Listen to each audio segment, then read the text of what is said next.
Hello, beautiful people. Hello, It is Internet. us. Hello, the Internet. It is us. You know what, Michael? It is so nice not to be pressing buttons and moving banners around. Isaac has just arrived. And he's talking to us, but we can't hear him. No. Yeah. He's talking to himself. Perfect. We just have jabbering to away. Should I put my headphones on? Can you guys hear an echo, or is this fine? That's fine. That's okay. Good. Usually, whatever makes you comfortable, Isaac. By the way, we are live, so don't say anything too libelous. All right. I don't know what to say now. Everything Isaac ever says is just filled with libel and just massive untruths. My lawyer is paid very well. How are you guys doing? Good. I'm really admiring like the the color in your hair. The quarantine curls. Matching. Yeah. Yes. Don't bring hair into this conversation, you two. You're just making me jealous and sad. I just look like my head's been put on upside down, and then you two are just sort of like fully just lustrous 360. Don't worry, I'll let you borrow some when I can get a haircut again. I think you should just sit there with a comb and just like throughout the whole kind of chat, just be like, yeah, right, grooming yourself. Yes. Great. That's it. It's like an hour and a quarter of just sort of like just hair talk, and I'm just sitting here just getting sadder and sadder, angrier and angrier. Share conditioning tips. For above, I was going to say above and below, but what I mean is my beard. This is not that kind of stream, you filth mongers. I know. I didn't mean that, Michael. It's purely how you interpreted it, though. I raise my eyebrow at you. Yeah. Anyway, hello, Isaac. Tell us about your room. I see beautiful art behind you. Oh yes.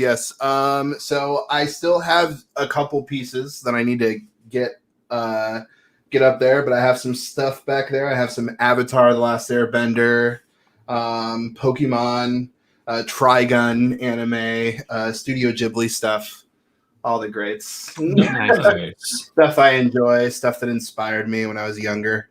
So I was going to ask, I was like, because I've been trying to go back and watch Avatar because I think we were of a different age. Like, did you grow up with Avatar, or were you even like a little bit old for that? So I think it was like I'm pretty sure it was around right before I graduated high school. Mm-hmm. So it still it still qualifies. Oh well, I think the original series started while I was in high school. Okay. And yeah, like the other one, the second series that they did didn't start till after high school. But yeah, I was youngish. Young and vibrant and free. See, I watched like the first half of season 1, and I need to go back. So like, I get references. I know when somebody says, "Oh, my cabbages," I will laugh because it's there. Funny. You go. Well, I mean, I need to go back. They're going to do that Netflix series, so you guys can watch a live action version and experience as a new thing. Well, I was reading it actually as part of research for Prisoner Arena when I was in development. I was reading some of the comics, the graphic novels, so I'm actually going back now to watch the series. But I'm only on episode 6, I think, at the moment. Oh, okay, you got plenty of time to catch up. Don't worry. I'm like watching that and She-Ra, and to be honest, I'm longing to go back to Avatar. Right now, She-Ra? I keep being told it gets better. I wasn't able to get through the first season, so I can understand that. Like, it just didn't grab me. The heresy. The animation and I think the plotting in Avatar is just better. Yeah. Well, I don't know. It's a higher quality. I didn't watch all of She-Ra, so to all the She-Ra fans out there, I am not a good judge, but having said that, Avatar She-Ra is definitely more modern and has a more modern take, and there's some great kind of gags from that perspective. But yeah, just I think the plots and quality of the animation are better in Avatar. Out. No, Out. sorry. Out. How dare you approach my beloved story about the two greatest disaster gays on Earth? They're just absolute chaos, and I will have no words said against them. Yeah, but I'm not complaining about that. I'm just saying in terms of plotting and so like the kind of story arc and the quality of the animation is ain't feeling it. I'll tell you what, I have been hammering through Gravity Falls for the first time, and my god, that show is good.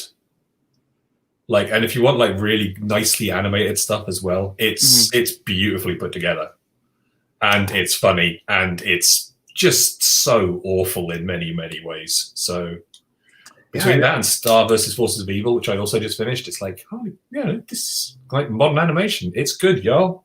Yeah, I need to go back to Gravity Falls. I never finished it when it was originally airing, and I just haven't thought of it since. But yeah, I should definitely go back because I really did enjoy it when I did watch it. I just never finished it. I don't know what ended up happening. By the way, the show hasn't actually started yet. By the way, this is just us rambling before we even kick off anything. So no worries. We will run some titles in a moment. It's a daily ramble, at least here in the US. Everything's rambling on. Yeah, I hear everything's fine over there. I hear there is absolutely just a normal day. Yeah. Everything's good. Mm-hmm. Yeah. Well, the squirrels are still running around in my yard, so life is still going on. Life continues. Everything's all right. I was kind of writing a tweet about tonight's chat. And I kind of twisted a bit. I was saying, tonight we're going to be talking with Isaac about kind of power-hungry individuals seeking absolute power, and then after that we'll talk about Ashes and other games. Oh yes. Oh man, the Phoenix Born as metaphor for the United States political system. Yeah, I can't even. Like the most weirdest promo characters ever made. See how it goes. Yeah, I'll distance my board games from my reality as much as I can. Sounds like a good plan. All right, shall we get this show on the road? Sure. All right, so I will hit the magical button to make this happen. This one? There you go. All right, it's title sequence time. We'll be back in a minute.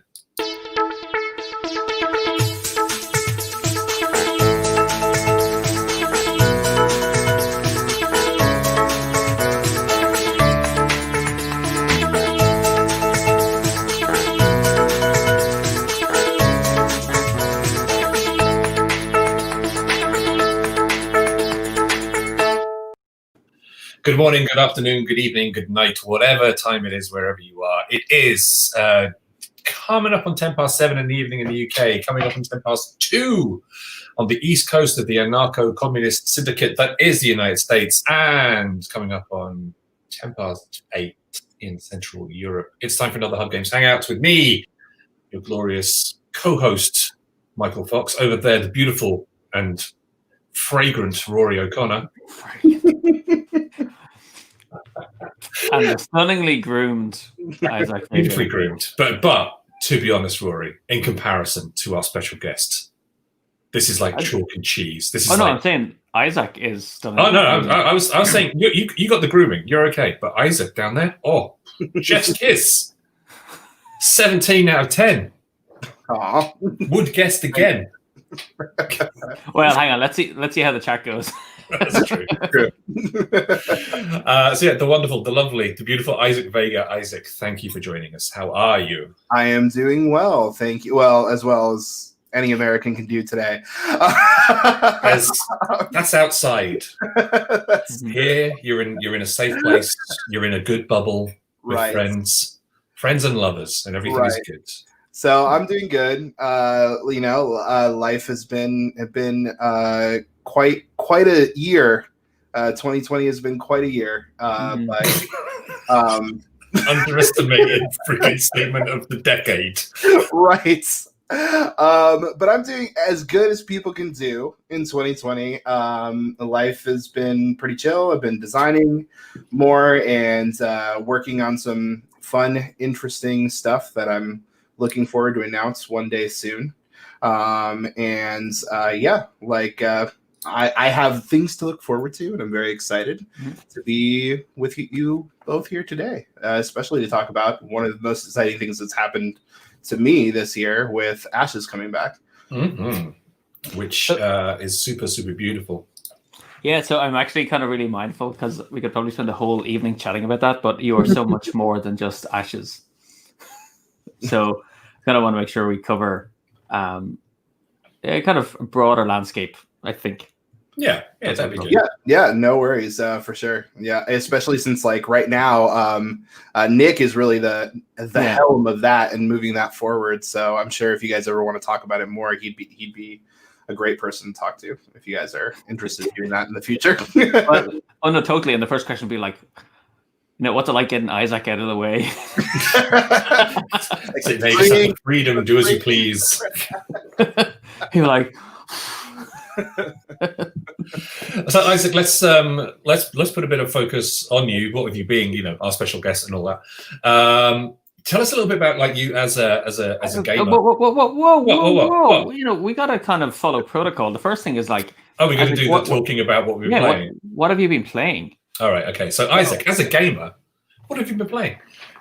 Okay, so outside of prototypes, I haven't invited too many people into my home. I don't think why. And Tabletop Simulator, as well as it does things, and the other different avenues that we have to play board games with, it just doesn't feel the same for me personally. So I've gravitated more towards video games, and I've been very much enthralled with the recent release Hades, which I friggin' love. Game of Champions. It's so good. So I've been playing that during the off time. I tried a little bit of Griftlands, which is a Steam game that came out, but hasn't really grabbed me as much yet. I was hoping to have some Slay the Spire vibes, but not quite. And as far as board games, I picked up the Gloomhaven Law of what's it called? Lions. Jaws of the Lion. Jaws of the Lion, not Law of the Lions. That's an Ashes thing. But I haven't cracked it open yet. But I'm looking forward to playing it because I never really kind of got on the Gloomhaven wave, and I'm interested in trying it out because I did get to play a campaign once a while back, and I'm really interested to see this kind of more streamlined version. So that's really what's been on my radar as of late. I'd be curious to see what you think of it. I've played the first 2 scenarios in Jaws of the Lion, and I actually haven't gone back to it. There's other things that have kind of taken my attention over that, which I find kind of quite interesting. That it didn't grab me out of the box straight away. Hopefully it does for me. I'm not a big solo gamer, so that's also a difficult thing for me to get into. I really love the energy that multiple people in a room at a board game event kind of bring. So that's what's been difficult for me in my relationship with board games. But I've done like the casual games like Codenames on with group of friends on Zoom and things like that. But nothing like super crunchy, because the crunchy stuff annoys me in digital space. There's a lot of management, it must be said. What about you, Rory? Anything thrilling, exciting? Test of Honor. Skinning any dogs recently for your landscapes? Still Test of Honor as a solo miniatures game. I actually replayed a scenario, and even just by changing the setup a little bit, like created a completely different play experience, which I kind of find fascinating within that kind of miniatures space. Digitally, I've been slowly working my way through Bury My Heart. Oh, interesting. I haven't heard that one. So, I mean, it's been out a couple of years, and it's about a young I think like 20-something Syrian woman trying to make her way to Europe. And it's all done through text messages. So it was originally, I think, on iPhone. And then it came out on Switch, which is kind of weird because you don't have the kind of portrait aspect on Switch. But that's what I had. I bought it on, and I've been playing it on that. Now it's quite linear, but it's, having worked with kind of refugees in Turkey, and hearing their stories. As I'm playing this, I'm just going. I'm waiting for the thing to happen, because everyone has a story of just when something went horrible, and I'm kind of playing this, waiting for it to happen.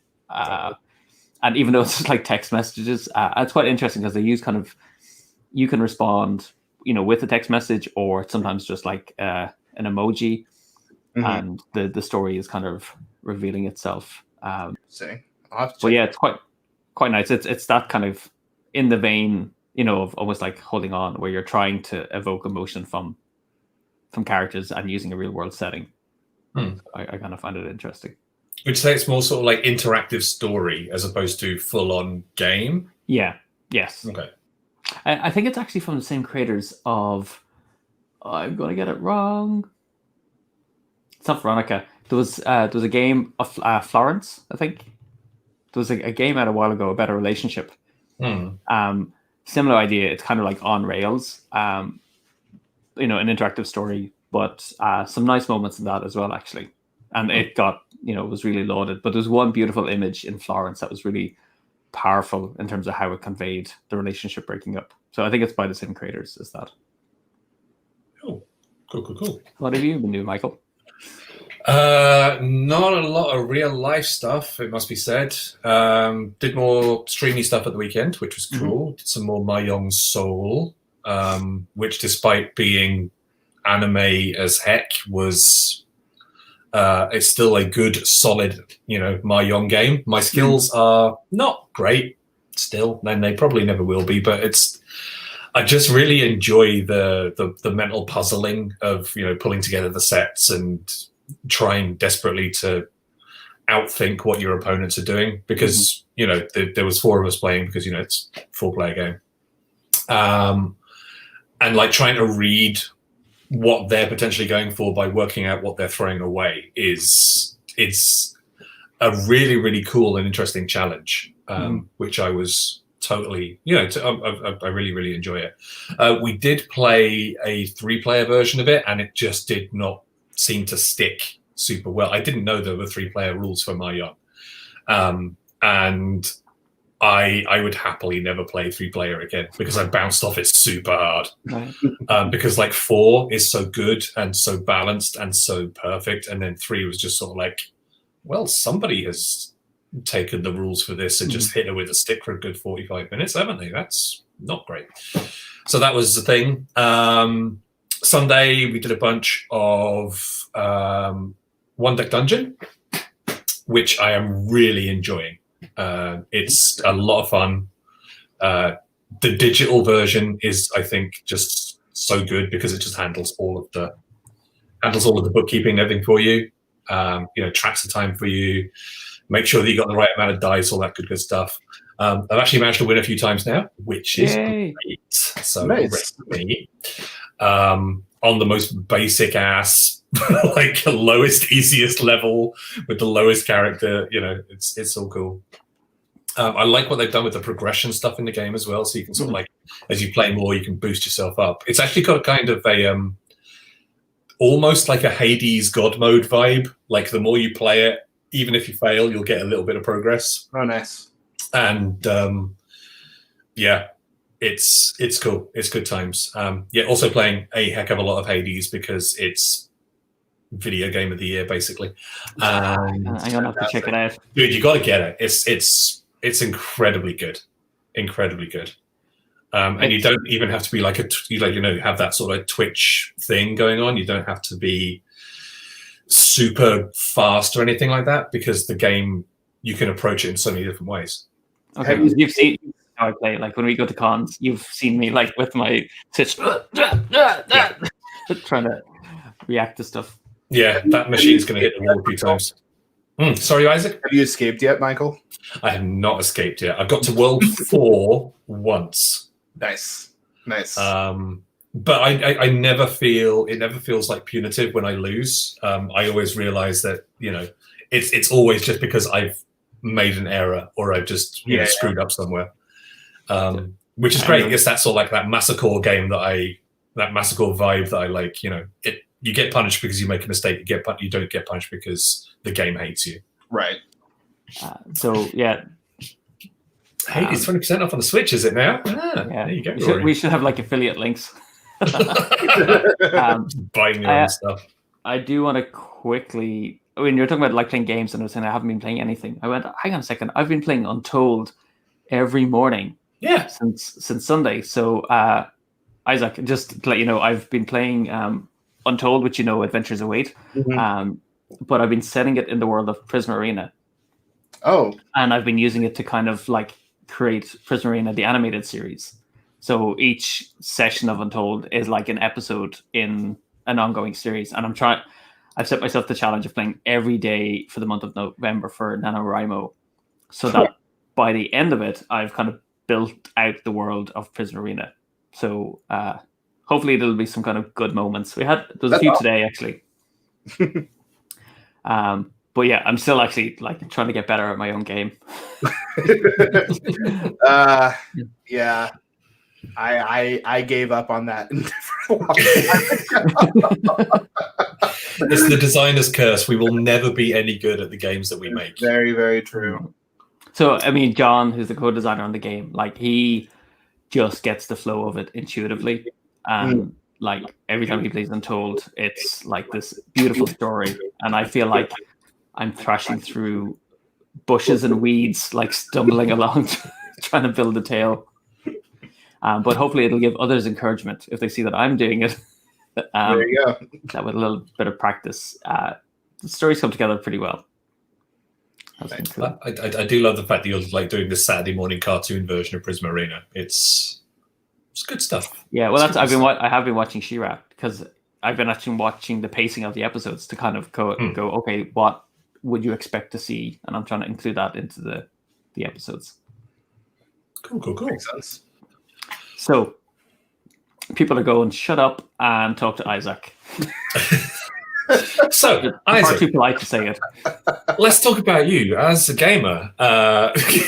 So, what's your sort of like history with with gaming? Like, where did you come in? Did you play stuff as a kid? Did you come in relatively later? So I really didn't play much board games as a kid. My family really didn't really have that. Wasn't really a part of like my growing up. We had Monopoly in the house, like most people. Yeah, it wasn't really something that I necessarily gravitated to when I was young. When I was in about middle school, I played the Dragon Ball Z card game and a little bit of Magic the Gathering. Mm-hmm. But those games were also like just outside of the financial ability of my family at the time. So it wasn't really something I could be super invested into. I kind of just played casually with my friends, with sometimes even decks they gave me or cards they gave me. But I didn't really like get super sucked into it. And it wasn't really until after I came back after dropping out of college that I kind of reconnected with those old card game friends that I had in middle school and high school, and started playing. Had noticed that they had just transitioned into board games and were super into the board game hobby. So they introduced me to Puerto Rico and Lake Dominion and the things that were hot at that time, Battlestar Galactica, things like that. And I was just like, what is this world? Why are there so many board games? Like, I had no idea that things existed outside of like Sorry and Monopoly. So as soon as like I found out about it, I was like, I can do this. I can try making a game. I mean, it's just cardboard and paper, so that bug kind of caught me real quick as soon as I found out that it was an actual industry, that people actually made these things now. And within about 6 months of like playing board games for the first time, I met Colby and showed him my first design. And he was very encouraging of like me continuing as a designer. And about like 6 months into getting to know him, or well, I think it was a little faster than that. I was like 3 months into getting to know him. I pitched to him my first game, City of Remnants, and he was very encouraging, like work on that. And signed it a month or so later when I showed him the design. And from that point on, I was just like, I want to keep doing this. I had no other things going on in my life. I was just working whatever job I could get in the area in Northwest Ohio, which wasn't like known for its great jobs. So I was doing whatever I could to get by, and I was able to just kind of like glom onto this, and I was just like enthralled by the industry. And the first time I went to Gen Con, I was just like, oh my gosh, this is a thing. This can be a reality. And even though like everybody told me I could not live as a game designer, like this is a secondary thing that you do. This is a hobby. You make it on the side. Even though everybody told me that, I was just like determined to make it work. And I've been very lucky that I've been pretty much working as a game designer for the last 10 years. Wow. Which is fantastic. There's something you said here, and I don't know if we've talked about it like when we've met at cons. I know you've mentioned it in different kind of interviews, like let's say your kind of socioeconomic background, because I think I'm guessing that had a part to play in having access to games. And, I think for people who don't realize it, I had friends who grew up with like Hero Quest and all of those kind of cool games that I could only ever look at and go, yeah, we're never going to get to play those games. Yeah. And I have a sense that that background influences your game design. Yeah, very much. Would that be accurate? Yeah, I would say a combination of that, and also just not really having access to my community or my town. I kind of grew up on the outskirts in kind of rural Ohio. Like, even though there was a small town nearby in between us, my mom was very, she was an immigrant, very protective of our family growing up. And so really my immediate friends in my young childhood were my brothers and my sister. That is who I have, because I wasn't really allowed to interact very much with like going over to other people's houses, because there was nobody. There's cornfields, weird neighbors. It was, and they were very old. So I didn't have like other kids like in an immediate distance that wouldn't be an actual drive to take to a friend's house, and didn't really get that kind of level of independence until I was a little bit older, until middle school and stuff, where I could stay in this school town area and kind of hang out with some friends, maybe for a couple hours by the time my parents decided, and the sun went down, you gotta go back to the house. So, it's always funny to me to like see like typical Americana TV shows, like where like kids are always just running over to friends' houses and things like that. And it's like, that was not my experience.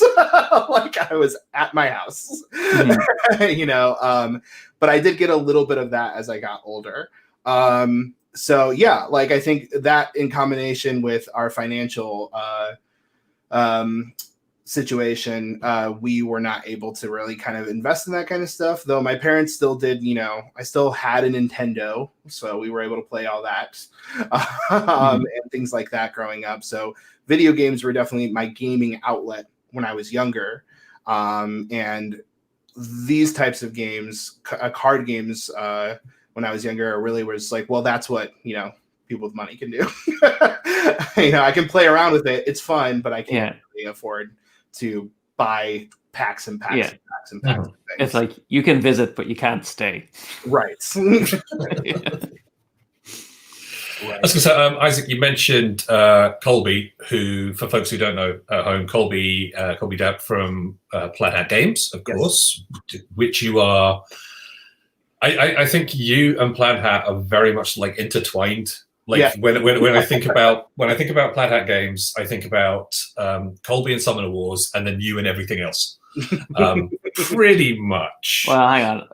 Well, there's other, you've Mike, Jerry's there too. Jerry, yeah, Jerry, and all of Jerry's there. Gilmore's there as well in the background, futzing around doing his thing. But no, you've got your name on like a lot of their stuff. And there's like a big range of titles as well. So you mentioned City of Remnants first, of course, which got remixed as Neon Gods recently. Dead of Winter, that glorious, horrifying co-op traitor extravaganza. You just don't. Hey, what BioShock Infinite? Like, how did that happen? So BioShock, just talking about like the early parts of my career, that was what really like solidified I'm going to do this. Because with City of Remnants, it was like, okay, it's my first game. Hopefully it works out. City of Remnants hadn't even released by the time the studio got approached with the opportunity to do the IP of BioShock. And I was like, okay, Colby kind of came to all the designers at the time, which were like me, Jerry, and Bistro. And was like, okay, we're getting approached by BioShock and they want us to make a board game version of their, new game, BioShock Infinite. And, one of you guys designed into it. So we all kind of like competed against each other to design a version of the game. And we all kind of came together with versions. None of them were necessarily the best. Then we kind of tried to combine the versions, and that didn't work out either. And I was just like, I need to be the designer on this game. So I kind of went back to the drawing board, redesigned something completely different after we had the opportunity to actually meet with the studio and Ken Levine and presented what would eventually become the BioShock game. So, and I was just kind of like always kind of hungry and willing to do that kind of stuff and be there for the company when it needed anything. So that's kind of why you see so many of my my name on so many titles, because I wanted to make sure that I was of value and I was bringing something to the table that other people maybe didn't have the time to or couldn't do. And I wanted to be as versatile as possible. And I think my newness in the industry didn't necessarily tie me down to a specific type of or becoming a specific type of designer. I was just enthralled by everything. Like I just loved so many different types of games back then, and I still do. I'm still like, I'll play any different type of game. I can try to parse out the value in what I enjoy out of it. And that's what I like exploring in my designs. I like exploring different things that are just interesting to me and making me have fun with it. And it's like, and also kind of like finding designs that I don't necessarily love, trying to figure out what I don't love about them and but why they still connect with people, and then trying to make that connection connect with me and bringing that out in my designs as well. It's interesting when we get pitched like ideas for games. One of the questions I ask people is like, what problem are you trying to fix with this game? Because from my perspective, if you're coming up with an idea for a game, you're trying to improve on something else that's out there. And if someone isn't able to say that, it kind of worries me a little bit. And it sounds like that's kind of your approach a little bit. Like you're kind of taking in on other games and logging those experiences to see how you can build on them. Is that accurate? Or just putting positive words in your mouth? Very much so, especially in my earlier designs. It was trying to figure out like, okay, why does this connect? Why do people enjoy it? Why don't I enjoy it? Why don't other people enjoy it? What are people saying about it that isn't quite right? Even with my most recent release, Forgotten Waters. Very much Forgotten Waters was kind of a return to form, like what we were doing with Dead of Winter. There's no zombie games out there that really give you that Walking Dead zombie experience where you're actually trying to survive, but you're also dealing with the politics and the people that are all around you, their needs and all the things that are going on. And during that design process, everybody said, there's too many zombie games in the industry. You should not be making a zombie game. We got that feedback constantly during the development of that project, and it ended up becoming so big despite that, because we were addressing something that wasn't being answered in that theme. And with Forgotten Waters, it's kind of the same thing. There's tons of pirate themed games in the industry, but nothing that we could find gives you the feeling of being one crew on one ship with this crazy eccentric captain dealing with the politics and all the different things that all of these crazy swashbuckling dudes want to get done, and also having a mass adventure along the way. Most pirate games that are in the industry tend to deal with like everybody's a captain of their own ship. And you're all dealing with your own stuff and you're all versus each other. And we really wanted to give an experience like every pirate show or everything we're watching, we're always following just one crew. So why can't we give you that kind of experience as well, and try to give you that kind of a way to have that narrative come through and give you a unique experience, despite you being kind of strung along by this eccentric captain that has their own agenda, which kind of makes you a character in a novel of a pirate tale. So is this like a mashup of Dead of Winter with the kind of storytelling elements of Coma Notes? It kind of uses the kind of book format, doesn't it? That it does. I would say it's more in line with Tales of Arabian Nights, which also is also a game that I played, did not personally enjoy, but I knew that people loved, and I was just trying to pay attention to like, why do people love this? Why is it so enjoyable? Because it's nuts. It's nuts. Exactly. And what is it? How can I make that connect for me? And I think that for at least for me, Forgotten Waters really is kind of like the expression of that between me and Joe and Bistro kind of all coming together and making that happen, and bringing forth a version of kind of like Forgotten Water, Tales of Arabian Nights. Kind of Forgotten Waters is our answer to like, okay, this is what it would be like if it was updated a little bit and made a little bit more gamey, but still very freeing, and feel free to go down any pathway you choose. It's not going to hurt you that bad. Yeah. Cool. Nice. So I'm going to get this one question out of the way, because someone has asked. So Malcolm is asking with regards to Ashes, and it's probably not your question to answer. I know you are involved in the creative aspect of it. Yeah. So the same artist is not returning to Ashes. Fernanda Suarez has decided she's still continuing on her own path. She had her time with board games, and now it's on to she's got a very successful Patreon and has her own following. And we wish her the absolute best. The project didn't really line up for her needs. So they are working with some other excellent artists, which I do not have the names off the top of my head, unfortunately. But it's multiple artists working on different expansions of the project moving forward. So this is where I sit in the corner, because now Rory is going to just seize control as you guys discuss Ashes for the next 45 minutes. Yeah, because I'm going to be very shameful and say I have not played it. I'm very, very, very, very sorry. No worries. There's thousands upon thousands of games. I am never offended when someone doesn't find one of the 9 I've designed. but that's the thing. It's a game that really does appeal. It's got the dice manipulation. It's like that nice sort of extravaganza. That nice sort of like back and forth battle. I have played pretty much everything else that your name is on. But it's just this one. It's just booming past me by, which, considering one of the biggest fans of the game is sitting 2 streets away from me, there he is. It's just never happened, which I'm. Well, Rory, you're sure to fix that problem one day. Yeah. It's a perfect time to rediscover the game, for sure. And I have to say, actually, before I even knew you, Isaac, I had City of Remnants. That was one of our kind of back in the days when I used to have regular game nights. That was like, we used to sit down, and one of the few games we would have played multiple times, like over like subsequent get-togethers, and people would borrow the game from me. Oh, that's to awesome. Play.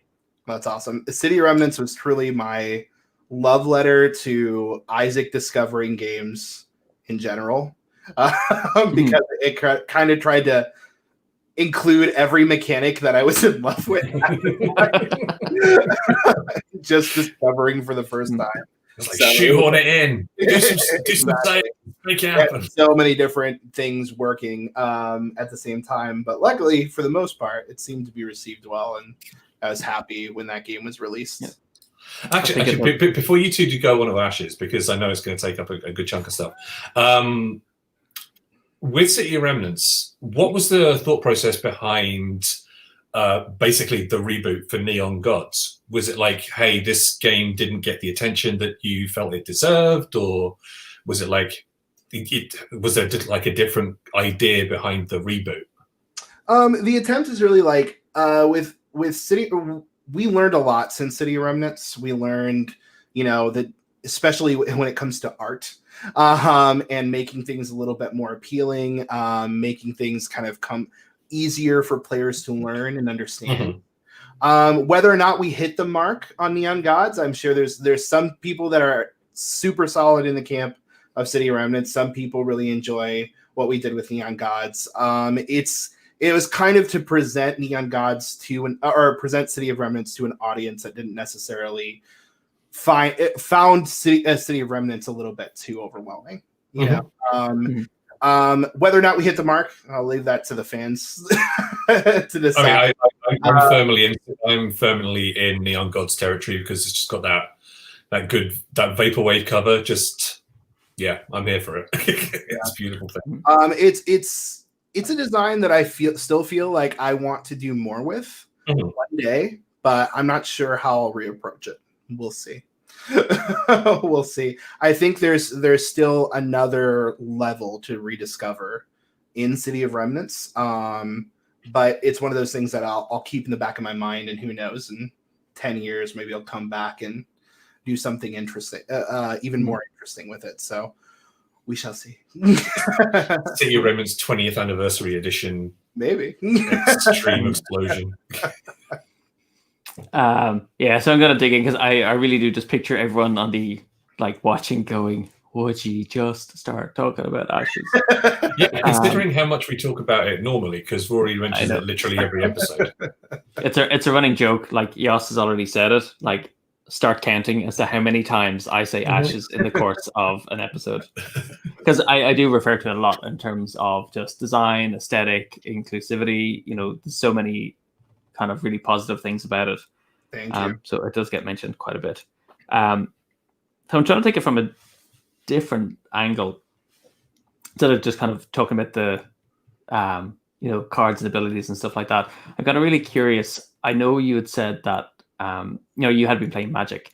How did Ashes come about as a game? Was it, again, trying to fix a problem? And what I'm trying to get a sense of, how much influence did the setting have on it as you were kind of initially conceptualizing it, or was it mostly led by the mechanic? So it's funny because usually I design from the theme, starting first, and try to have my mechanics kind of bring forward the theme that I'm envisioning. However, with Ashes, it was actually something different. They were actually going to be all wizarding kids in school, very Harry Potter-esque. The original name of the game, which thank God we did not go with, was called Wands of the Fallen, which I'm so glad. Very different theme. Oh, good. I mean, it does sound like a knockoff Magic the Gathering book. Yes. So it's funny because I really had I did come to it from trying to solve a problem mechanically and financially, because I was just discovering LCGs, but LCGs were still at that time. I know they're doing a little bit better at this now, but at that time, still I felt like too much of a money sink. And too much of a financial barrier for people like me when I was younger, and not still having the accessibility of being able to really delve into almost limitless design possibilities based on your choices.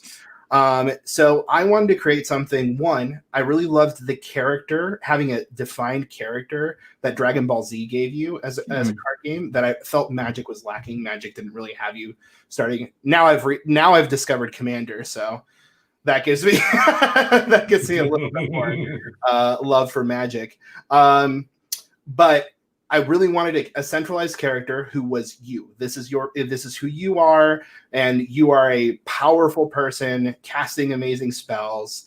And really, the dice evolved out of the fact that I was tired of ramping up mana. I don't want to wait around and sit here and wait until I can actually do the thing that I built my deck to do. Which also helped me develop the first 5, which is the thing people thought I was craziest for. You get to start with 5 cards of your choice. That's insane. That will break the game. So I really wanted to make those 2 centralized mechanics work really well. I wanted a 30-card deck. I knew I wanted that. And I started developing the game around those mechanics. And making sure that, like, okay, this box will be this much money. It's really the first time I ever thought about the finances of a game. I tried to put that all together. Every game I'd done before then was pretty much like either it was for a company, so it had to be this specific theme, or it was just something I just randomly came up with, and the price is what the price is. But this time I was just like, no, I want to make sure that it's this price point. We have this many decks. We have this many components. I want to make sure that there's a lot of cool stuff in here that you can deck build with, and you have some fun characters to play around with. So I designed the game with that in mind, made all of those things. And then it was kind of the development from that point of just like, this Wands of the Fallen game idea, this story isn't quite working. I don't like it. And I'm pretty sure we were sitting in a subway. He called me one day, and I was pretty much pitching to him Ashes. And I was like, what do you think of the name Ashes? And what do you think about calling these characters Phoenixborn? And he was like, yes, that's great. Let's go ahead and move forward with that. So I just went forward with those characters and try to make this entire world up at the time to kind of make all of the different character decks work. Rin and Brennan were actually originally in the original set. But when we figured out, like, oh, wait, all of the decks in the original set should combine 50-50 with the dice pool, we actually pushed them out and added in 2 other characters in order to make that work. And it was like just kind of more from a mechanical aspect, just continuing to refine that. And the story kind of started coming out of the deck designs and kind of playing around with this concept of like the Phoenixborn are all trying to come together into this one god, trying to come together and giving them personalities and feelings about how they feel about this war. And at that point too, I was obsessed with like the first season of Game of Thrones. And really, really loved that world. Felt so lived in. There was a big history going on there. There was so much stuff that happened before anything that happened to the characters that you're seeing on screen. And I wanted Ashes to feel that way. I wanted to make sure that like there was a history. So I developed this timeline. I drew a world map, all these little things that people never get to see. And I just kind of delved into like, what does this mean? Why do they care? Okay, there was a war 40 years ago where they all helped. They were all like the superheroes of this world, and they solved all this stuff. And now they're kind of in control of these cities, but they used to be friends, and now they're having to war against each other because of this thing they can't really quite control, but they still have some agency. And I thought it was an interesting way and a compelling way to create characters that were kind of forced into this war, and they're so powerful and so engaging that kind of the rest of the world has to go along with them because of just this prophecy and the fact that this power that they've been given doesn't truly belong to them.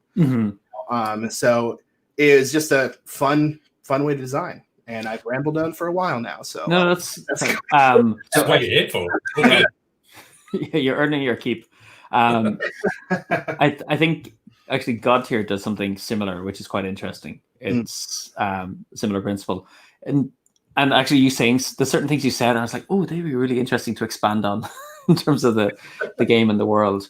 When it comes to creating the characters, because you've got certain mechanics, you've got dice pools, which are the kind of resources, so they'll influence how you design different decks and characters. But like the aesthetic of the characters is really important, and how do you connect those two in terms of like, how do you design the character, the Phoenix board that's going to be the basis of a new deck? So I was really lucky that I had the opportunity to be the art director instead of winner at Plaid Hat Games. So because of that, I got a lot of control over that. Not most designers don't have that level of control at the companies they work at. And some designers just submit their projects to companies and then they move forward from there, doing what they feel is best for the game. So for most of the games that I've done with Plaid Hat, I've gotten the opportunity to really delve into every aspect of the character that I'm bringing to life. So with Dead of Winter, was my first project that I moved forward as the art director on, and I got the opportunity to work with Fernanda Suarez, who's an amazing, amazing artist and amazing find. And she did such a gorgeous job on the game. But for Ashes, I originally wanted a different look. But I wanted to work with Fernanda. So because she was just such a dream to work with. And I had sent her like this concept for a different look. And I just noticed that like it's just not coming through. She's working against what she's good at, what her strengths are. And that was really one of my biggest lessons in art direction that I'll always remember from this point on, is that make sure that you play the artist's strengths and don't just expect they're an artist, so they will be able to draw anything that I can cut. Yeah. Isaac, what was that original, like, what was your original sort of like concept for the art going to be like? Because I mean, there's one thing that I do know about Ashes is that the art is just incredibly evocative. Beautiful white box with the negative space, and then it's just like this just explosion of color on the front, and even like all of the different expansions for the different Phoenix Spawn, they're just beautiful. All of that was still in mind in the original art direction. It was just kind of the stylizing of the characters, which was kind of done in this more comic booky, kind of cartoony style. I still wanted the color. I still wanted it to all be on whites. I was very specific with Dave, like, hey, like I wanted to bleed over the edges, because like my favorite cards, whenever I would see like a Magic card or a Dragon Ball Z card or something, which is like, I want to see borderless. I want to go to the edge. I want it to be awesome, and I want the characters to pop. I want them to be the central thing. They're the most beautiful things, and backgrounds cost a little bit more. That's just the case. So I wanted to make sure that they were evocative on their own, so we didn't have to go ahead and spend all this money to bring forward background and scenes for every single thing as well. So it was kind of a cost-saving measure there too.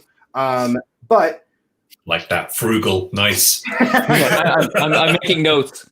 Backgrounds. No backgrounds ever again.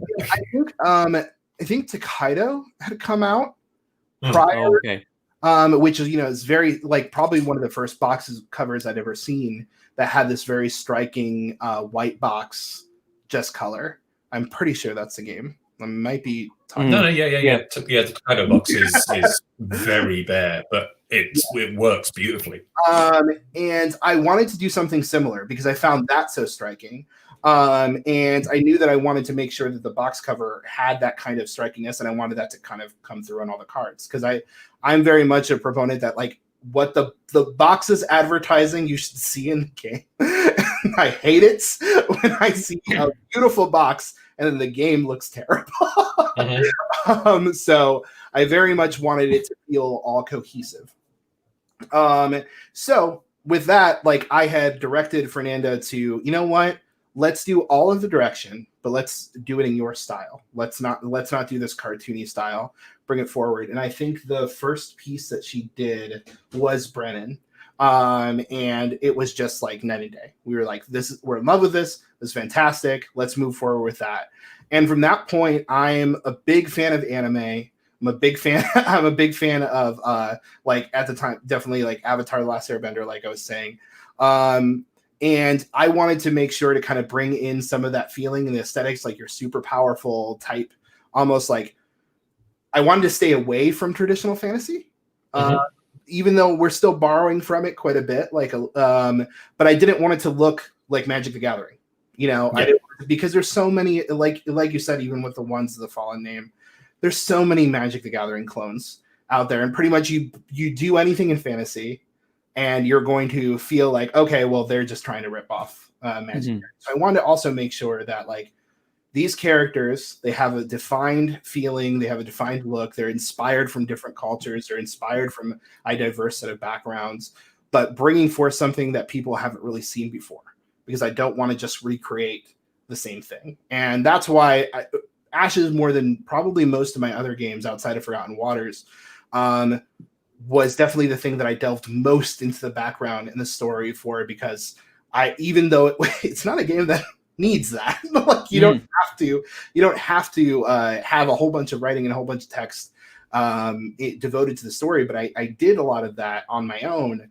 just to kind of understand how I wanted to represent these characters, who they were, why they were named the certain way that they were named, what kind of abilities they had, what kind of magic types that they had an affinity for, and then that kind of brought out a lot of the different cards and styles, because even though Ashes started very much from a mechanical aspect, the theme of the cards and the cards themselves were designed around the theme, around the character. Okay.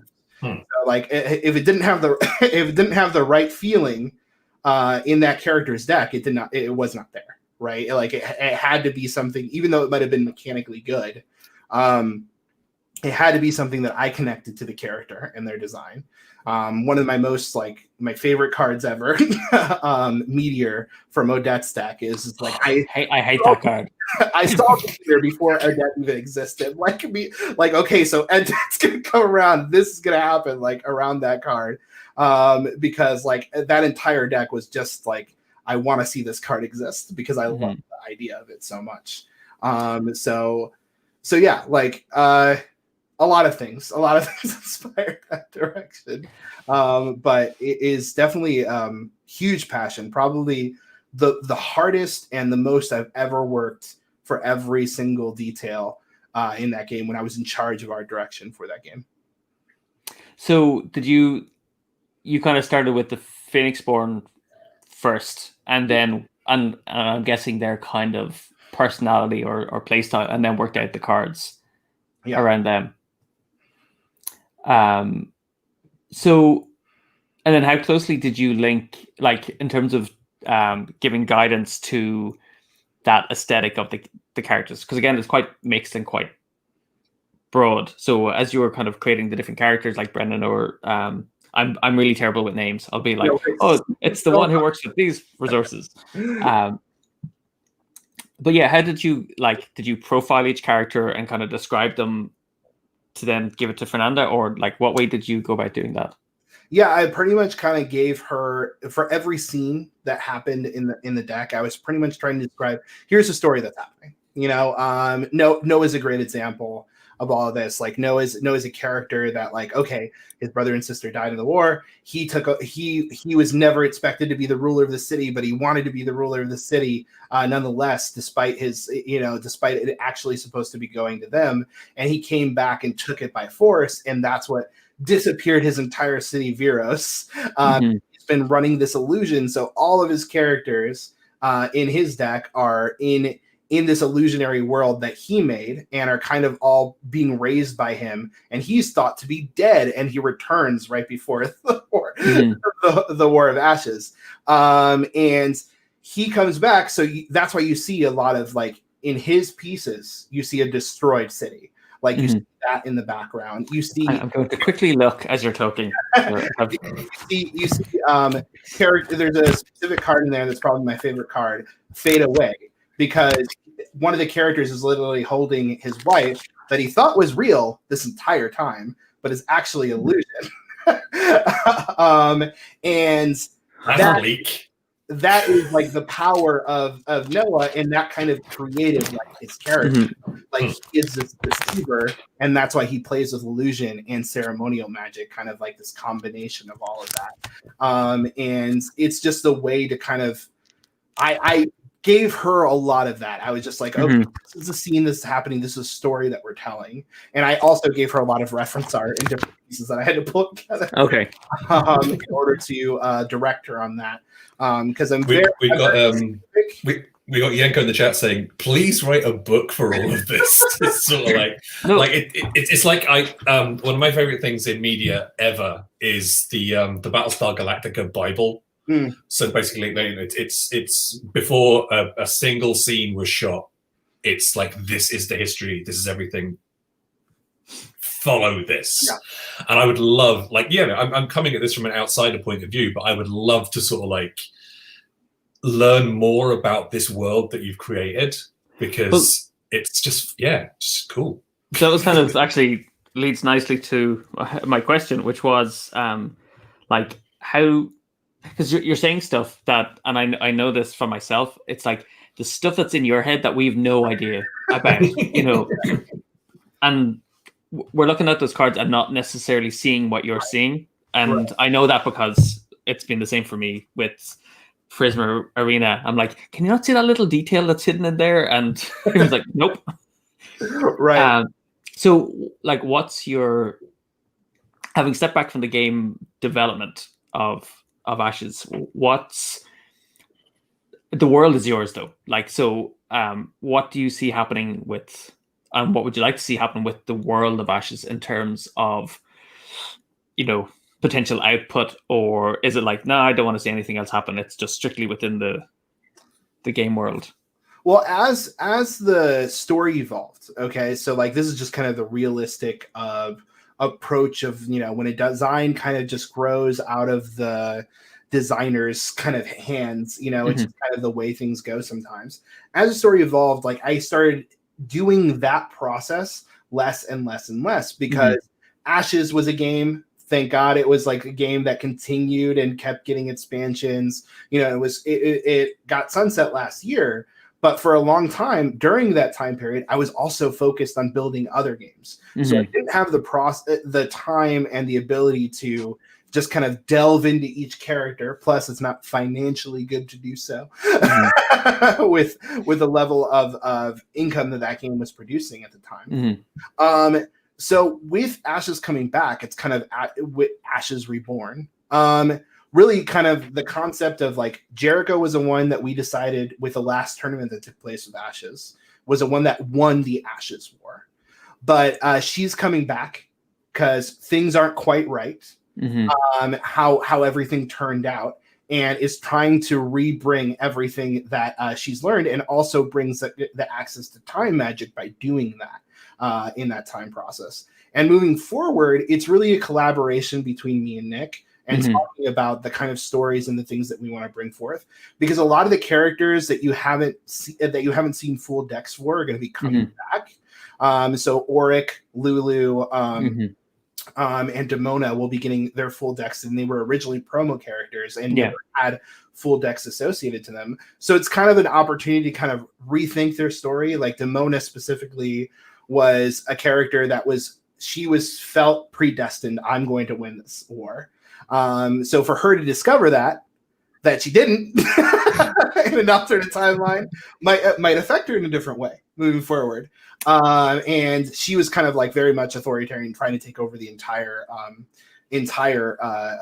planet with her armies. So it's interesting to see kind of like have another character kind of have an opportunity for rebirth, rebranding, but nothing was ever solidified. Like there is no book. There is. So it's an opportunity for both me and Nick to kind of come together, talk about different things, bring forth different aspects. But again, because it's a card game that doesn't have this story, we don't have to go into these details. We don't have to think about all of these specific things, as much as I would love to spend all of my time doing that.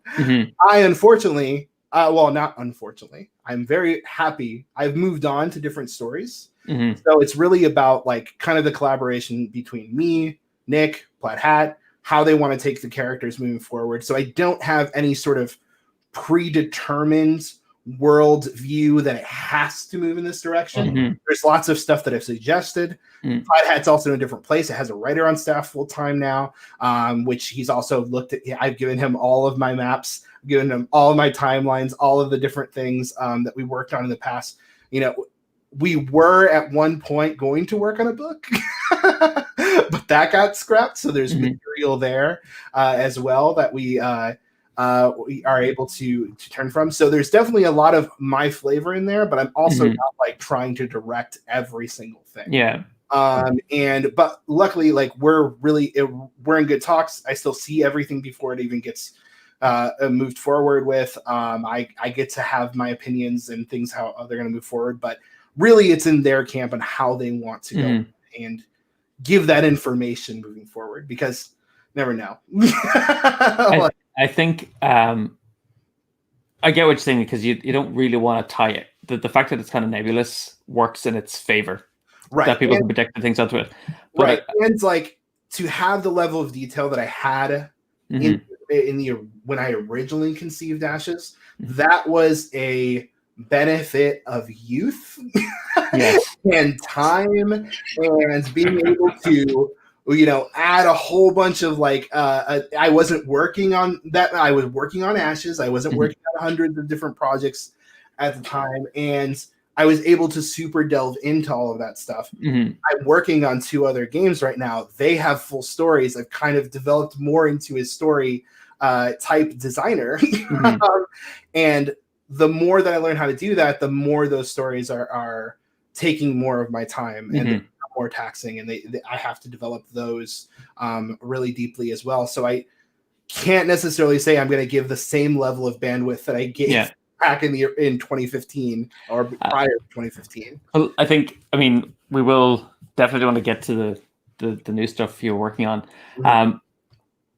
Just to kind of put it out there, being the kind of fan as well. And also, unfortunately, I'm not ready to reveal any of that. No. I was just going to say, with Ashes, an interesting thing would be to follow them, like some of the model of Legends of the Five Rings, the card game, where you have like just a small kind of 1-sheet insert. That, to me, having something that helps people connect with some of those little hidden things you have in the cards and their meaning without giving, like, locking too much down.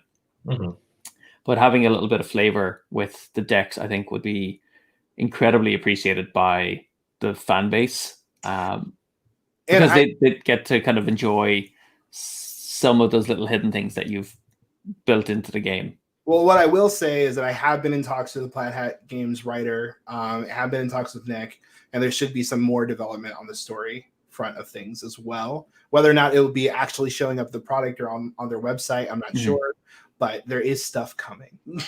So be excited. I mean, and also just to kind of finish with that, it being part of the Ashes community and seeing the response to Ashes Reborn coming out, like, how does it feel? Because to me, it's an incredibly positive community. Really understanding. What's that like to kind of know you've created a game that has created that kind of fan base for it?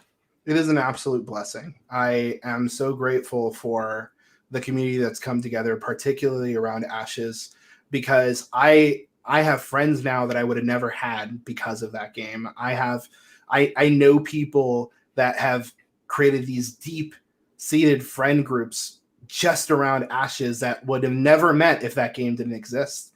I've been to someone's wedding that I would have never been there for because of the game. How did that happen? What was the story behind that? He crashed it.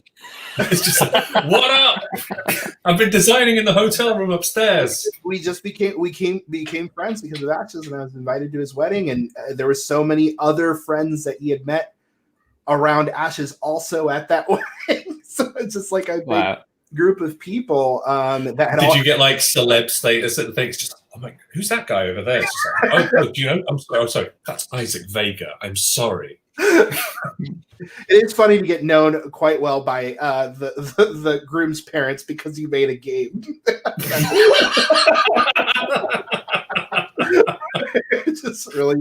It's really interesting. It's like to be involved in that. But yeah, it's been an absolute blessing, and I never expected to have so many people be so in love with the game and in turn bring so much joy to my personal life, and give so much happiness to me just in my day-to-day, just see all of these people connecting over something that I made that I don't know if that would have happened if I didn't make that game, which is something not many people get to say. So I am just thankful every day. I'm incredibly proud that it's come back, that people are grateful to see it come back, that people are now actively participating in the survival of the product. Like, because it's not just that it's back, right? It's not just that it's like the fans are determining the fact that it's back with the subscription service. And with that is just, I don't know what a better feeling a designer could possibly have. Like to see a community care so much about something that they're willing to make sure that it survives.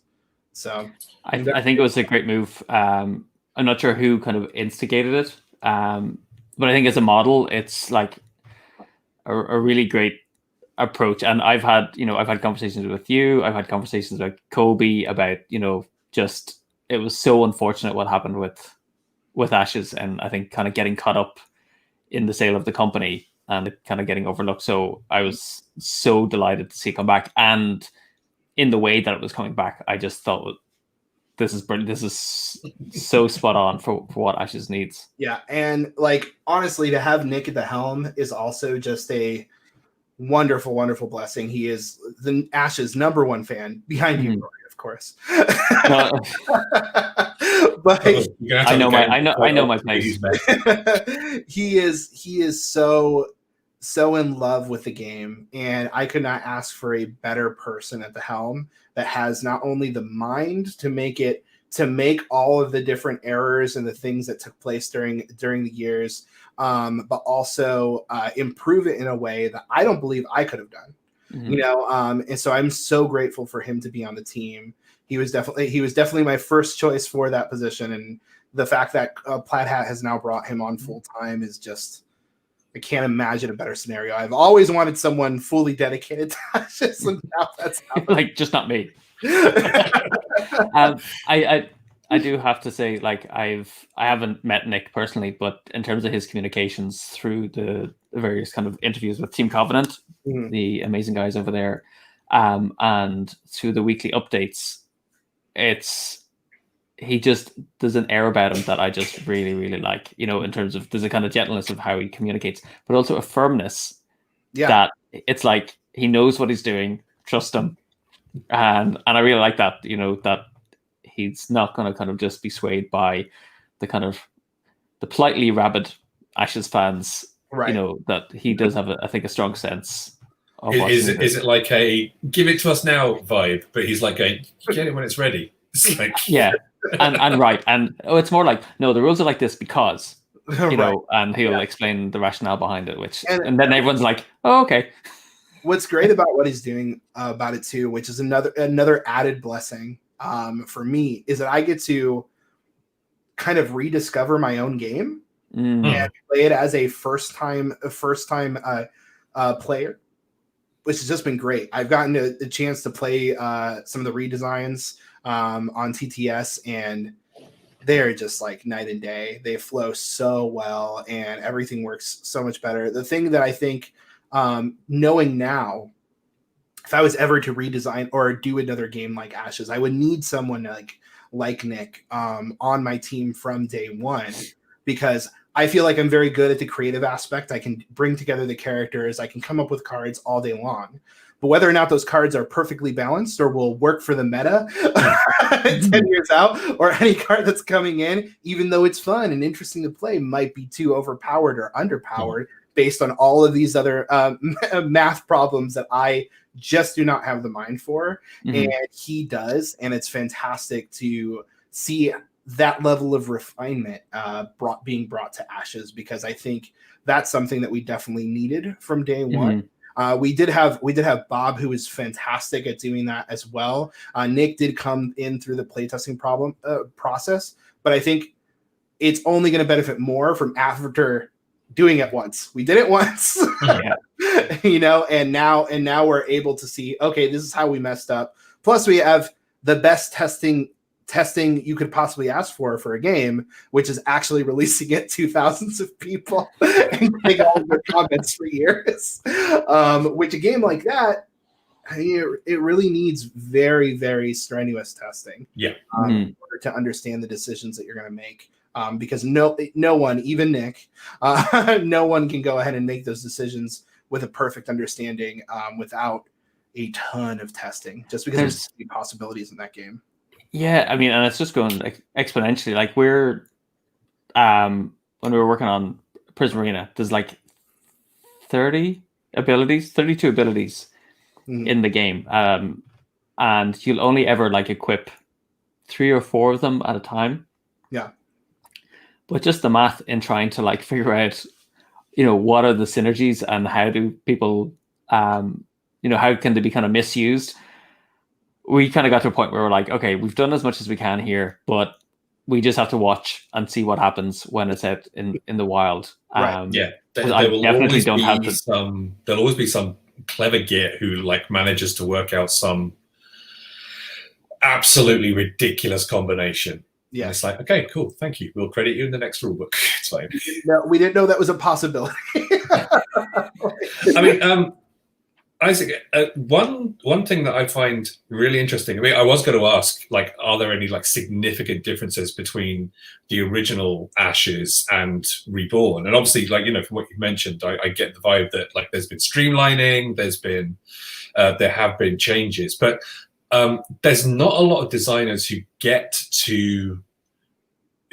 that sort of like second bite at the cherry, as it were, and it's a bit wild because you kind of had it twice, because you've had like City of Remnants morphed into Neon Gods, and now you've got Ashes, which has morphed into Reborn. That again must also feel pretty gratifying, because it's like, hey, yeah, people are really, really into this. Yeah. Yeah. As far as like significant changes with Ashes, there are definitely a ton of things that Nick would be much better at listing off than I would. One of the major ones that I think was a fantastic move, one thing that I would have never personally thought of, was that he limited the amount of times the Phoenixborn could block. So the Phoenixborn is able to block once during the rounds, which originally they could block as many times as you wanted them to. Which I think has opened up the avenue for the different tension that comes through in the gameplay. Is when am I going to do my critical 1 block per round with the Phoenixborn, which I think just makes things faster, makes things punchier, it makes your decisions far more crunchy. And I think that's probably one of my favorite substantial moves in the game. Or changes in the game. Another big change is that we've eliminated dice recursion, which ended up being a big problem that I never foresaw in the game. I didn't know that it would extend games quite a bit. So typically for you, Michael, that you have 10 dice that you can operate with as your mana pool during the rounds. And once you exhaust those dice to pay for cards to put them in play, you can't get them back until you start another round.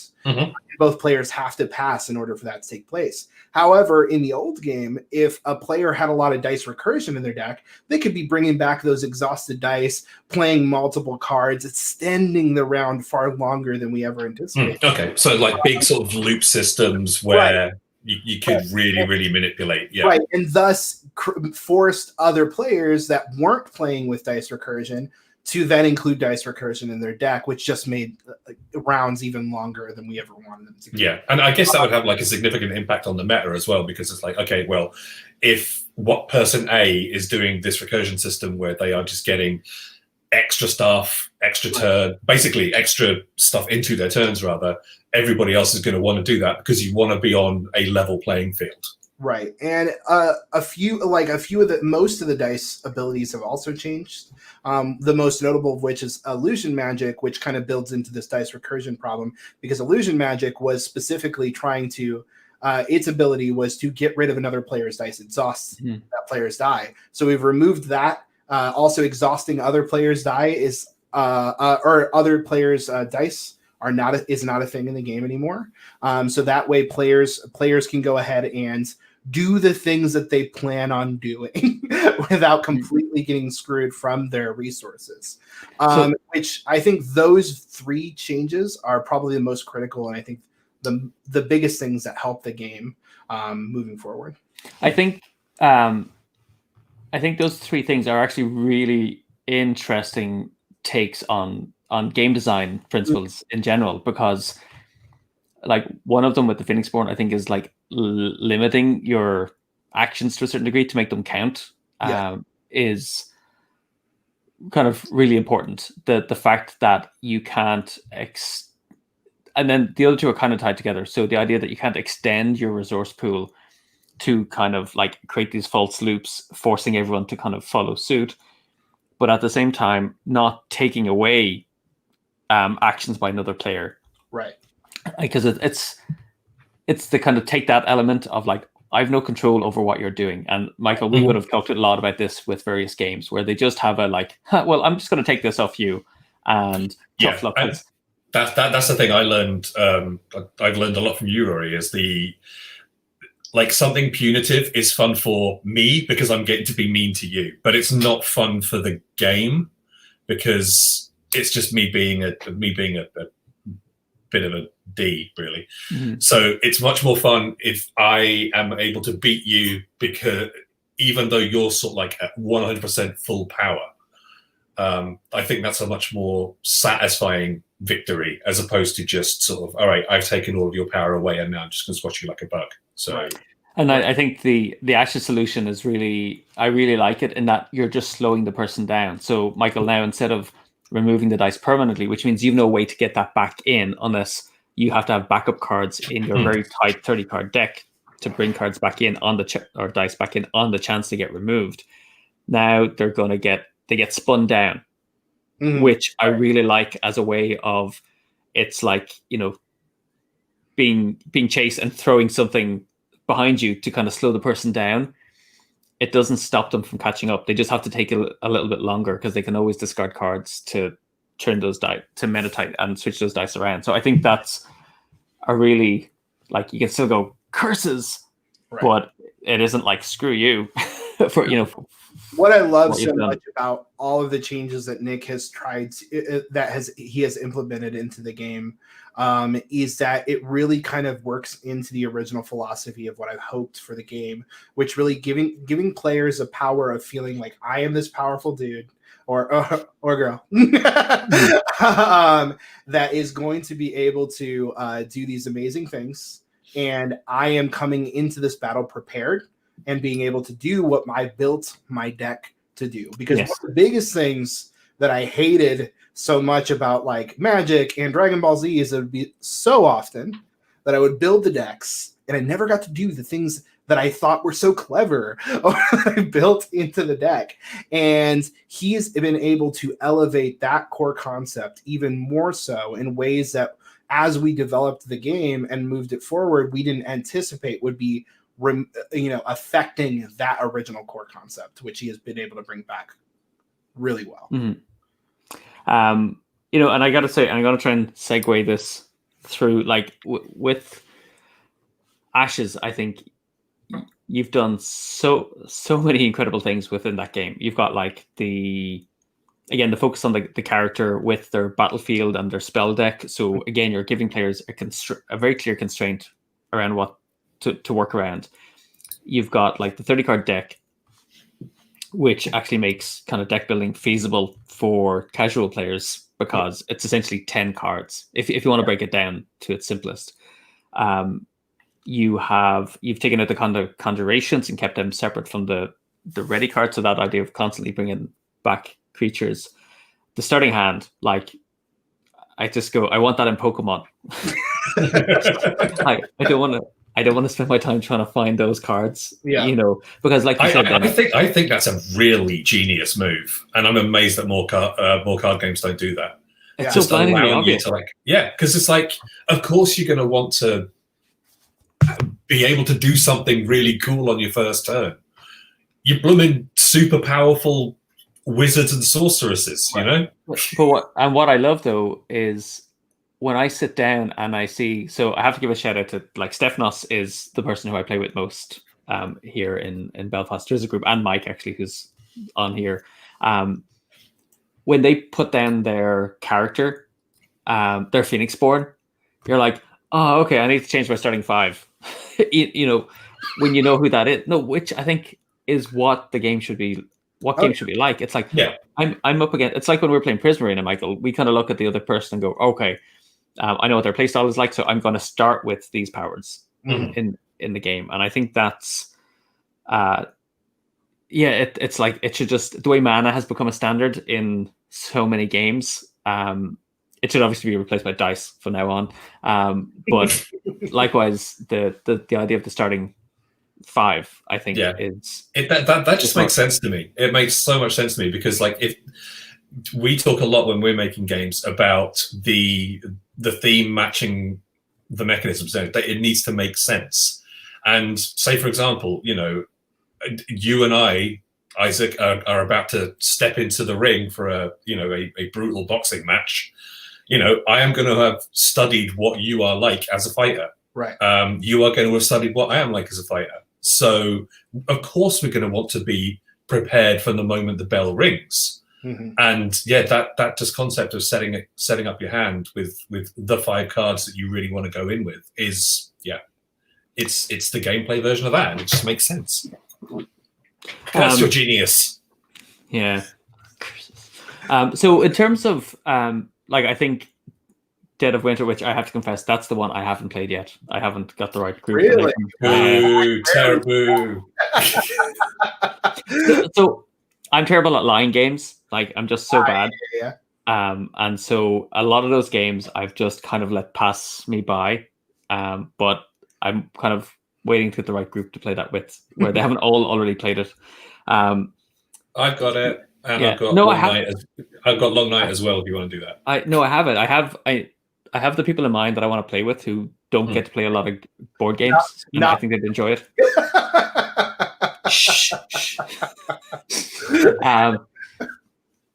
But I think, like you said, you've kind of done something. I think you've done some incredible work, like just seeing the popularity of that game. You've done it with Ashes in particular as well. You know, there's other games that may not have kind of reached the same audience that you would have hoped. But I'm kind of curious, like, I always have these kind of weird questions, like, what mark do you want to leave on the world of gaming? And have you done it, or do you see it being part of what you're working on currently, or are you still kind of on that path?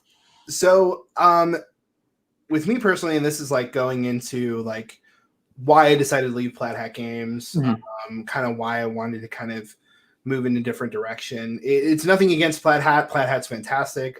Everyone there is still dear friends of mine, and I really care about them a lot. But it was time for me to kind of try to start figuring out how to develop and be more connected with my community.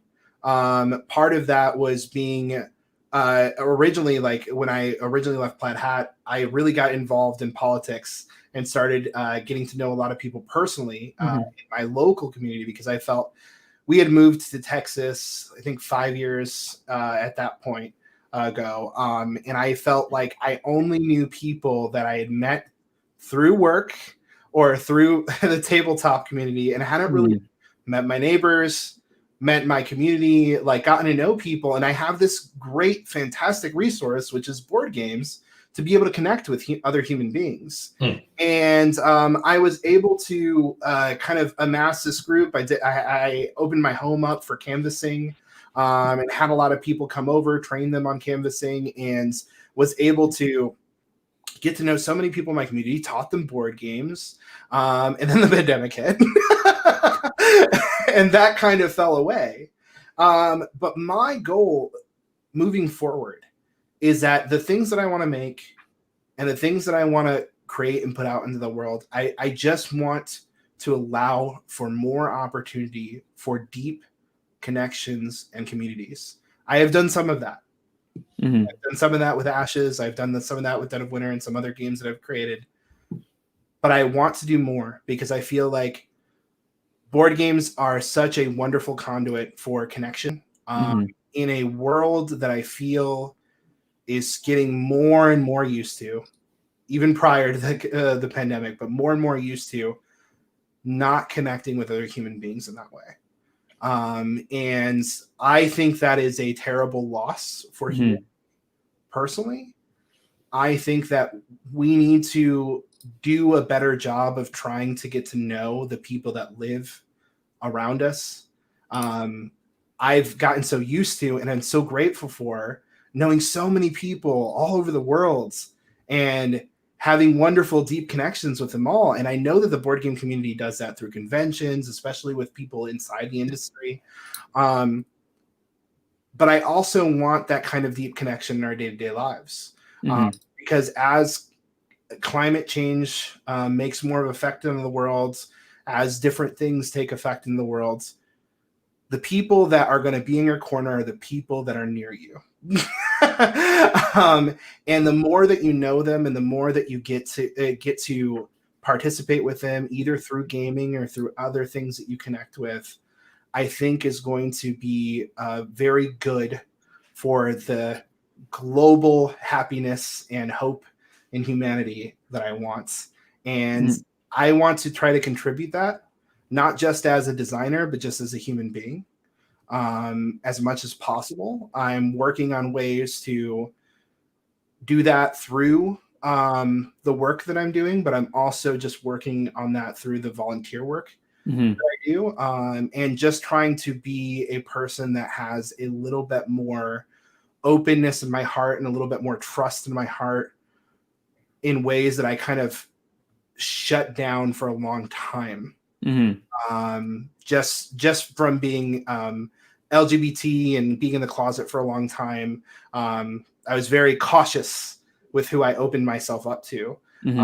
And I want to be more willing to allow people into my life, whether it be through my work or through just my personality.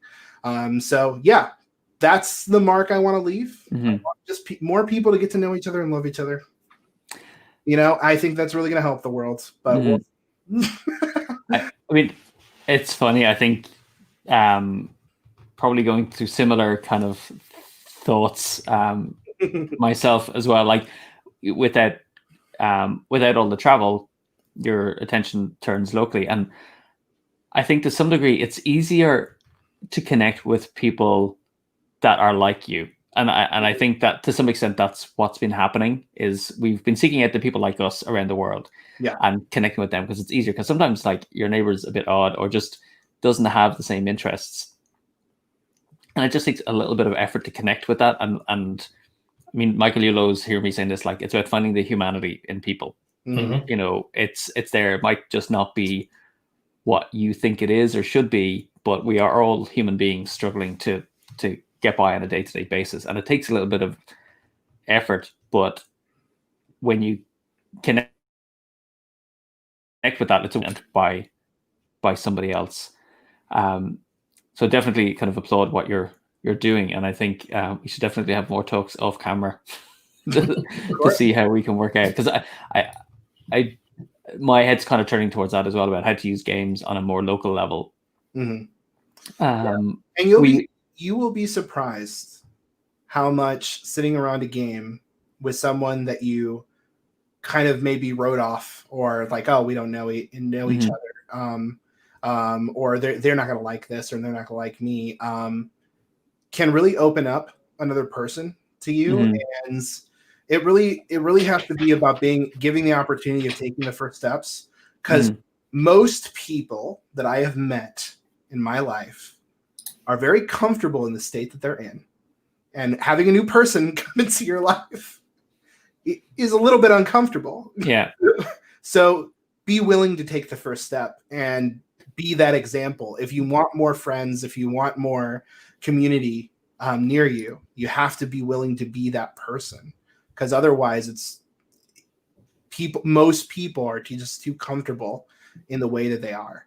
And in the groups that they have, and it's as you get older, especially outside of college, you're going to get less and less opportunities to do that. And I just want to help solve a little bit of that for people as much as possible.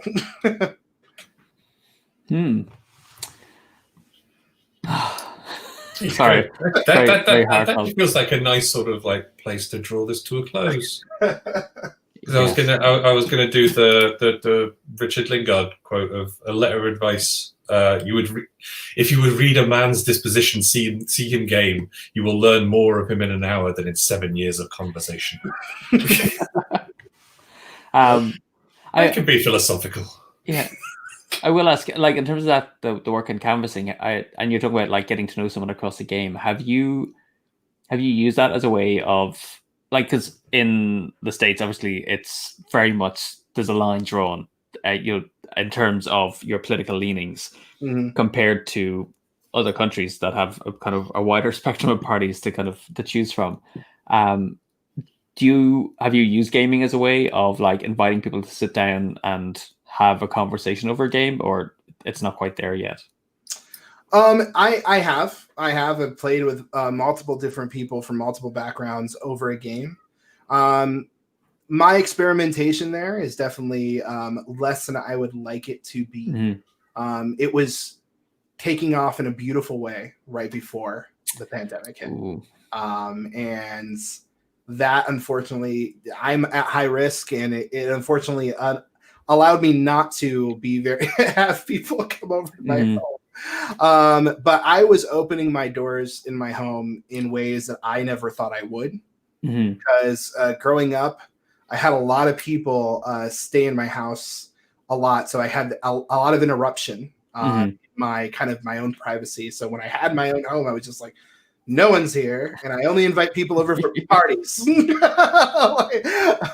people I know very, very well. And no one's to know my address and know anything about me.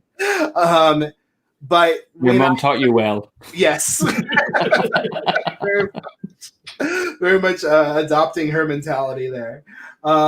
So when I decided to do that, it was something that was hard for me, like to just open up my home to random strangers that I was trained to canvas and randomly befriend. But I met so many people that were fantastic from my community that I really enjoyed. And then I invited them over for a few game nights, and they came. They enjoyed playing. People that never knew anything about board games, did not know anything about it. And I just want to be more of a conduit for that. And I have found that so far it's worked really, really well. But really, like, personally, and I know there's plenty of people that do this already, but personally, like, I was more of the person that I always had someone in my game group that was kind of more that leader, the person introducing games, showing games to me, teaching me those games. And I really think it takes something special to be that kind of teacher. And showing off games and getting other people to play games. And I just want to be more of that. And I want to create games that make it easier for that type of person to exist. And I really think it does help bridge the gap between a lot of different things. And you'll be surprised what kind of maybe sometimes working out little issues and connecting over something that you really enjoy can help you see the other person across the table in a different light. I think you've really highlighted.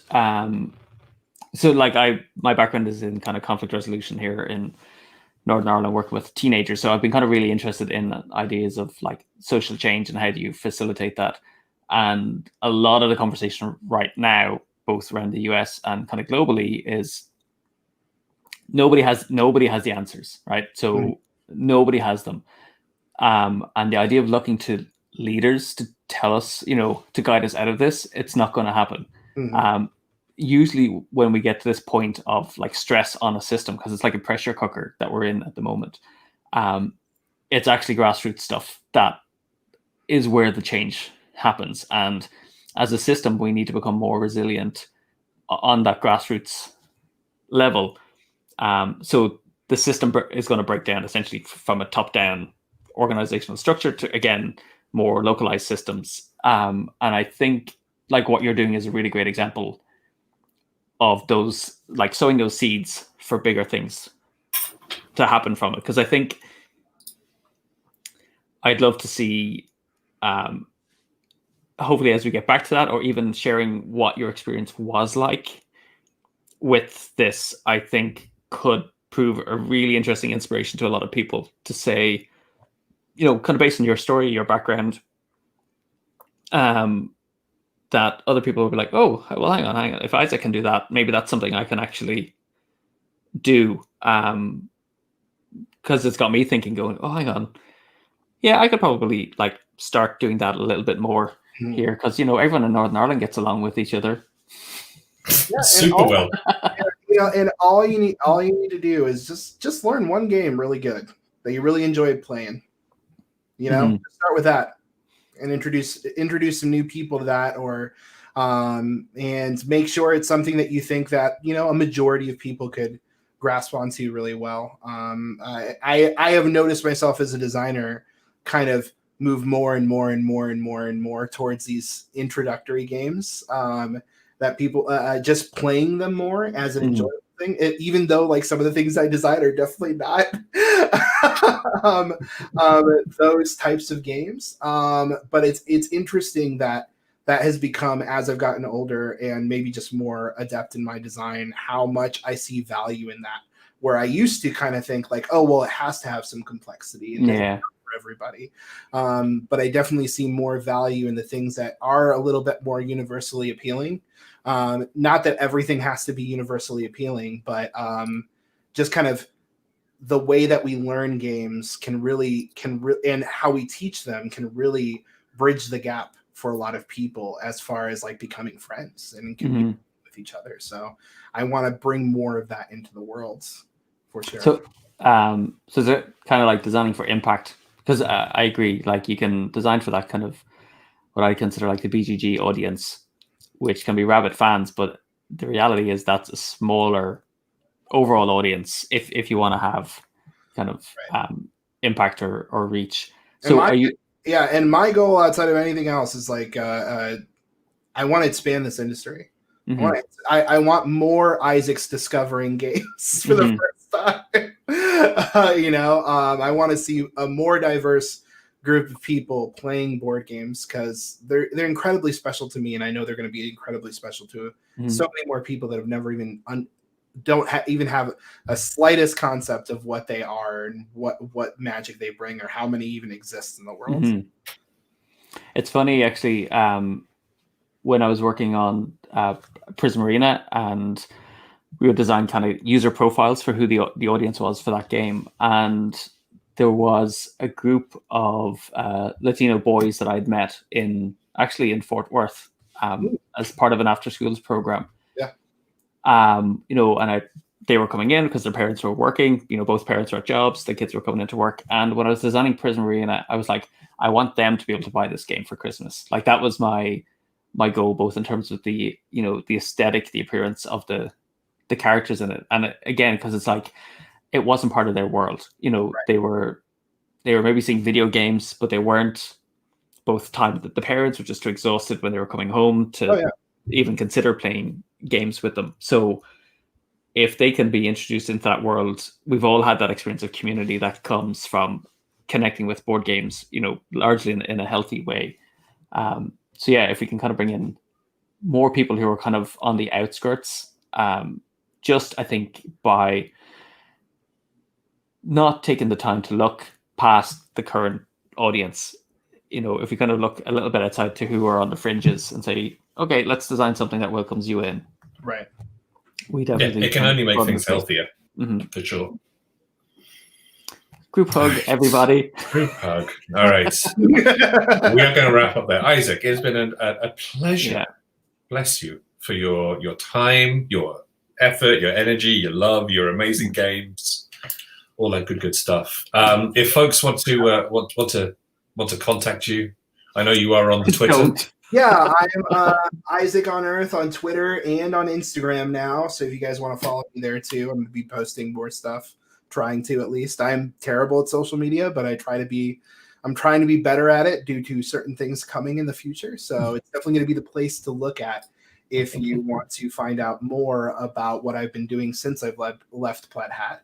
As well as you can also support me by definitely continuing to check out Ashes as well as Forgotten Waters, which also released this year. And yeah, that's where you can, if you ever need to email, isaacvegadesign@gmail.com for any other inquiries as well. To hire you for your high quality skills. I'm working on too many things. I don't want to be hired. No more work. Too busy. If you ever want to pitch us anything, Isaac, you know where we are. Duly noted. We'll let you know. Don't forget, you can also get Rory at Rory O'Connor. I am at Idle Michael across the board. And if you want to get in touch with us with regards to all of the cool stuff that we do, it's at We Are Hub Games. Me and him will be back again on Friday for some more high quality Prism Arena. Yes. And you will be back tomorrow morning because you'll be doing some more Untold. Saturday morning Untold Prism Arena. Mashup. What are we calling it? Hang on. The Prism Arena, the animated series. Actually, Winnie, hang on. I am going to stick this up because Winnie did an amazing job on this. Hang on. Oh, yeah, she did graphics for you now. Yeah, so hang on. It's going to cover your face for just a second, and I got to remember which one I have to go back to. Ooh. So, look at that. It's kind of wishful thinking on my behalf, but it's kind of like that ties into the thing of world building. You got to put that energy out there in order for it to happen. Yeah, exactly. So we look forward to 2021 when we get the animated series of Prism Arena, and we also get the Netflix series of Ashes Reborn. So that will be hype. I know that'll be a live action Amazon Prime series. Yeah, they got that boys' money. You know, it's fine. It'll be entirely all right. It'll be all cool. All right, we will see you again anon. Isaac, once again, thank you very much. Folks who are watching live, thank you for joining us. It's been a lovely, lovely time. If you're watching on the catch up on YouTube, also fantastic. Thank you. And we will see you again soon. This is the part where we wave. Goodbye, everybody. Goodbye. Take care.